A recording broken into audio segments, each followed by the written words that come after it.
Entrega teu caminho ao Senhor, confia nele, o mais ele fará. Agrada-te do Senhor e ele satisfará os desejos do teu coração. Tudo posso naquele que me fortalece. Os anjos do Senhor se acampam ao redor daqueles que o temem e os livra. Muito bom dia, com a bênção, com a graça de Deus. O meu pedido a Deus nessa manhã, que aonde você estiver, a mão do Eterno esteja sobre você, lhe concedendo forças, vitórias, poder para viver uma vida vitoriosa no Senhor. Nós ansiamos em todo momento um dia podermos abrir os nossos olhos e contemplar o céu se abrir, nos encontrarmos com o nosso Salvador e viver com Ele para todo sempre. É por isso que a cada dia nós buscamos estar mais ligado a Ele, amá-lo, entregar a nossa vida e viver em comunhão com o nosso Salvador. Todos os dias nesse canal nós estudamos um capítulo da Palavra do Senhor. E nessa manhã eu convido você a ter nas mãos a Palavra de Deus no livro de Ezequiel, capítulo 19, o versículo 1 e o versículo 2. E tu levanta uma lamentação sobre os príncipes de Israel e diz: quem é tua mãe? Uma leoa entre os leões, a qual deitada entre os leãozinhos criou os seus filhotes. Não existe nada nesse mundo que possa impedir o agir de Deus. Deus pode agir em todo e qualquer momento. Ele é soberano, Ele é criador de todas as coisas. Ele pode intervir na vida dos seres humanos e eliminar o pecado. E aquele que é também o causador dos males entre os seres humanos, que é a antiga serpente. Mas Deus tem esperado o momento certo, na hora certa, no tempo de Deus. Porque tenho certeza, Deus ainda nessa terra tem muitos filhos que amam ao Senhor. Deus tem muitas pessoas sinceras que ainda não conseguiram se colocar nas mãos de Deus por inteiro. E Deus também está esperando um outro grupo de pessoas que lhe aceitaram, que lhe receberam, mas ainda não alcançaram a verdadeira santidade que Deus espera para as suas vidas. Hoje é necessário fazermos uma avaliação à luz da Palavra de Deus sobre a nossa vida. E aqueles que se colocam nas mãos do Senhor terão a bênção, a graça de Deus sobre a sua vida.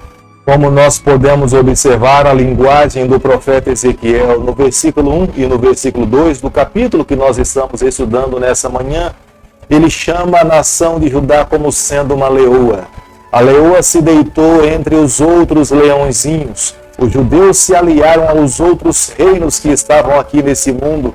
Era o desejo de Deus que Israel se mantivesse incontaminado das outras nações, porque Deus esperava que o seu povo pudesse influenciar, falar, pregar, levar os outros reinos a entender quem é Deus. Mas os israelitas acabaram se envolvendo com outras práticas e eles agora estavam longe do ideal do Senhor. Quando o profeta Ezequiel, no versículo 3, está falando um dos filhotinhos, ele está se referindo a Jeoacás, filho de Josias, que foi levado pelo cativeiro por viver uma vida infiel ao Senhor. Jeoacás deu as costas para todas as reformas que o seu pai tinha feito, o rei Josias, e viveu em desacordo com a vontade de Deus, sem ter a bênção de Deus, sem ter a proteção do Senhor. Jeoacás se tornou vulnerável e foi levado cativo para o Egito. Embora Jeoacás fosse um rei de Judá, Jeoacás foi levado para o Egito como qualquer outro escravo é levado para um outro reino. Foi colocado no seu nariz ganchos, colocado dentro de uma jaula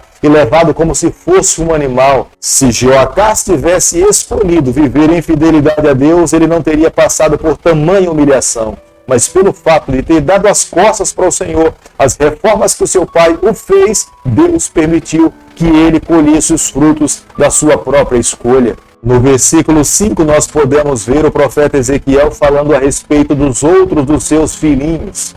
Esse filhinho é Joaquim. No versículo 5 do capítulo que nós estamos estudando nessa manhã, nós podemos observar a figura de linguagem do profeta Ezequiel falando os outros seus filhinhos.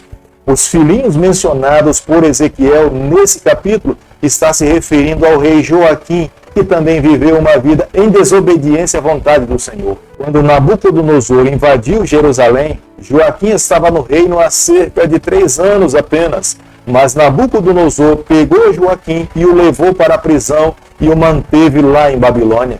Ezequiel capítulo 19, versículo 10, a Bíblia diz o seguinte: tua mãe de sua natureza era a qual videira plantada junto às águas, plantada à borda.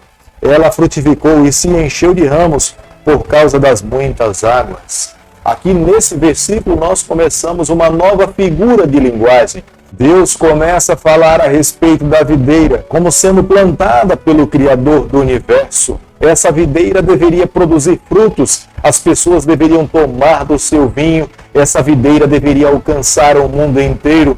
Nenhuma outra pessoa nesse mundo teria poder de livrar essa videira. O único que poderia proteger, fazer com que essa videira crescesse e se multiplicasse e se tornasse invencível, somente Deus poderia fazer isso por ela. E ele esperava que os seus filhos o amassem, se entregassem e vivessem em fidelidade a ele. Mas se eles endurecessem os seus corações a Deus, Deus enviaria um vento do norte que representaria a Babilônia, arrancaria essa videira e ela morreria seca no deserto. No tempo de Deus, na época do Senhor, Deus de fato soprou esse vento, Babilônia veio, destruiu o povo do Senhor e o povo de Deus foi humilhado, levado para o cativeiro como vergonha dos seus pecados, em não se arrepender, em não reconhecer a bondade e a grandeza do Senhor. O capítulo 19 do livro de Ezequiel praticamente é uma lamentação.